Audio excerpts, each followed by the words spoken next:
দেওবাৰে নিশা মৰিয়নিৰ গান্ধীনগৰত সংঘটিত হয় ভয়ংকৰ অগ্নিকাণ্ড। মৰিয়নি পৌৰসভাৰ ৫ নং ৱাৰ্ডৰ ৱাৰ্ড মেম্বাৰ বাসগৃহত সংঘটিত হয় এই ভয়ংকৰ অগ্নিকাণ্ডৰ ঘটনা।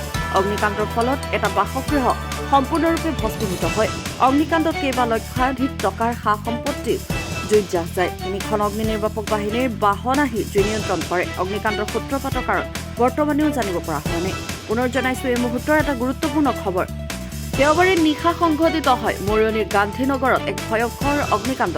মৰিয়নি পৌৰসভাৰ ৫ নং ৱাৰ্ডৰ ৱাৰ্ড মেম্বাৰৰ বাসগৃহত সংঘটিত হয় এই অগ্নিকাণ্ড। অগ্নিকাণ্ডৰ ফলত এটা বাসগৃহ সম্পূৰ্ণৰূপে ভস্মীভূত হয়। অগ্নিকাণ্ডত কেইবা লক্ষাধিক টকাৰ সা সম্পত্তি জুইত জাহ যায়। ৩খন অগ্নি নিৰ্বাপক বাহিনীৰ বাহন আহি জুই নিয়ন্ত্ৰণ কৰে। অগ্নিকাণ্ডৰ সূত্ৰপাতৰ কাৰণ বৰ্তমানেও জানিব পৰা হোৱা নাই। মৰিয়নিৰ পৰা অনুৰাগ শইকীয়াৰ ৰিপৰ্ট, নিউজ আপডেট।